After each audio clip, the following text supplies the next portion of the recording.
House training, the paper training method.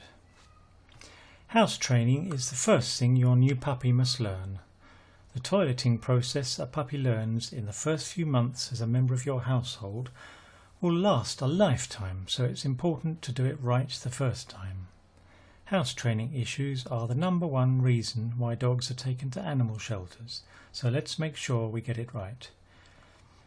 It's important to understand that your puppy probably won't be completely trained until he's about 6 months old. That's because young puppies lack the bladder and bowel control that they need to be reliably left alone for long periods of time. Paper training was formerly the typical method of house training any dog, but currently some dog trainers have made the point that if the dog is to be trained to eliminate outside, then it might be more effective to train it that way from the start. Thus, paper training is less popular than before, but still a valid method used by many. It is up to you to consider both methods and choose for yourself. It is important for you to be available to supervise your new puppy whenever possible, but we all know that life happens. If you can't be available for a period of time, confine your puppy to a small puppy-proof room. The entire floor should be covered with newspaper or some absorbent disposable material. At first, your puppy will go elsewhere in the room. As he gets older, he will favour one area. Slowly reduce the area covered in papers until the puppy eventually goes only on the toilet papers. The floor in the puppy-proof room should not resemble other floor areas in the house like carpet or hardwood. Once your puppy is used to eliminating on a particular surface, he will want to eliminate on that type of surface. If you want to train your puppy to use only paper, your task is complete. Most owners prefer for their dogs to eliminate outside, so the puppy-proof room should only be used when you aren't home to supervise.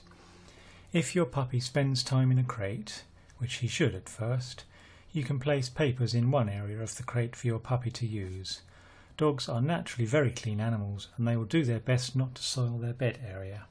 This really helps your puppy develop self-control. For puppies that are to be trained to eliminate outdoors, take the puppy to his designated toilet area every 45 minutes, and when your puppy does his business in the designated area, lavish praise on him. Don't be afraid to look like a fool when providing this praise. He is learning the most important lesson in living in your household, so go overboard with praise. Put your puppy on a consistent feeding schedule so you can anticipate his needs. While he does need free access to clean, fresh drinking water, don't give him unrestricted access to food.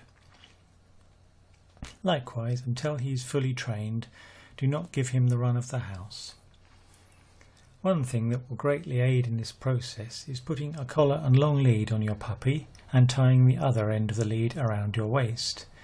Your puppy will like being close to you and he won't have the opportunity to make many mistakes. This doesn't mean that mistakes won't happen. When they do, don't punish or reprimand him. He won't understand the reason for the punishment and he might become nervous or agitated. He might even think he is being punished for eliminating at all. This could set your training back rather than moving it forward. The main thing you need for house training your puppy is patience and a good sense of humour. Be calm and relaxed while being consistent in your schedule, and your puppy will be relaxed and calm while learning what he needs to learn to become a well-adjusted member of your family. While you and your puppy are bonding during this training time, you can start to introduce other commands like sit,